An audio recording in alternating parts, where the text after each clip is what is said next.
that caught our eye at CES 2018.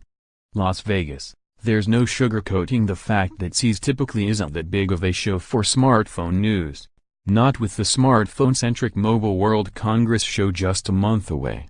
But you can still find new phones at the massive Las Vegas trade show, as device makers roll out mid-tier and budget models that might otherwise get lost amid all the flagships on display in Barcelona next month. That's certainly been the case with CES 2018, with Huawei using the show to announce US availability for previously unveiled phones, Sony boosting the cameras and reducing the bezels on some of its mid-range models, and a Chinese phone maker unveiling a feature that's eluded both the iPhone and Galaxy up to this point.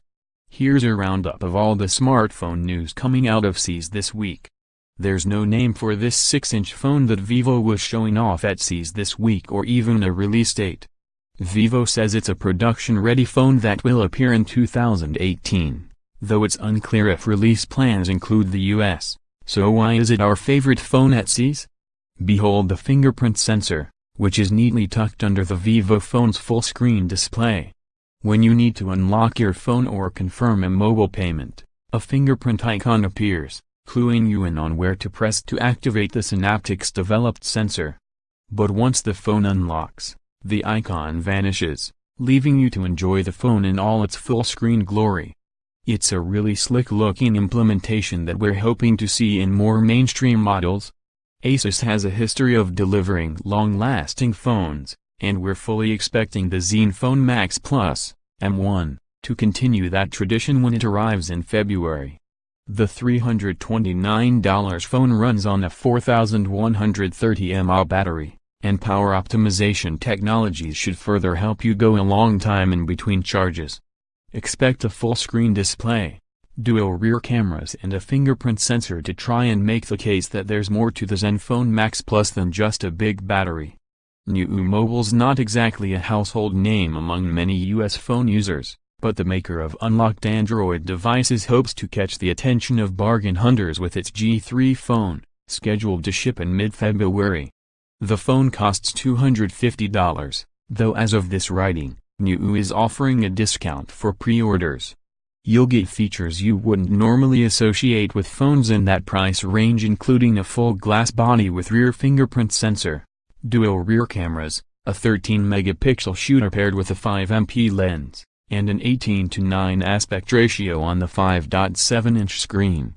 You'll make some trade-offs. That display's resolution tops out at 780p.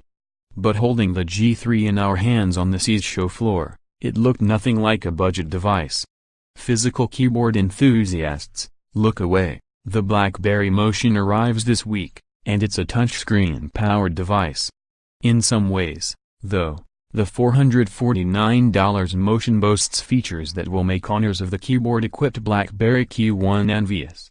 The new phone has a 4000 mAh battery, the biggest power pack ever put inside a BlackBerry device, and the convenience key, pictured here, can adopt its shortcuts depending on if you're at home, in the car or in a meeting. If you'd still prefer your BlackBerries to come with a physical keyboard, don't worry. TCL, which now handles the BlackBerry brand, says that 2 more phones with keyboards will come out this year. Sony trimmed down on the bezels, added a bit of a curve, added Snapdragon CPUs, and even bumped up the batteries for its mid-range Xperia Z phones. But we can't stop focusing on the changes to the cameras. The rear camera on both the 5.2-inch Xperia X8 II and the 6-inch Xperia X8 II Ultra has been upgraded to a 23-megapixel shooter with 12,800 ISO for improved low-light performance. The Xperia X2 Ultra, pictured here, is the real winner when it comes to camera improvements, though, with 2 front-facing cameras, a 16MP lens that uses a flash to capture detailed selfies even in the dark, and an 8MP wide-angle lens to squeeze more people into your selfies. We tried out both cameras and liked what we saw, even if some of the facial smoothing looked a little unnatural. Alcatel plans to unveil more details about its 2018 phone lineup at Mobile World Congress next month, but it's at least ready to take the wraps off one detail. All the phones it's introducing in 2018, whether it's in the sub-$305 series or the sub-$101 series, will have 18:9 aspect ratios and full-screen displays. Expect other features to vary by model, but some of the early devices we saw at CES 2018 included a 5 Series phone with 2 front cameras and a 3 Series phone with dual rear shooters. Alright, so Huawei showed off its new flagship phone back in late 2017. But up until CES, we didn't have a ship date or a price for this 5.9-inch phone with its own built-in neural processor for snappier eye calculations. Now we do. The Mate 10 Pro begins pre-orders on February 4 for $799.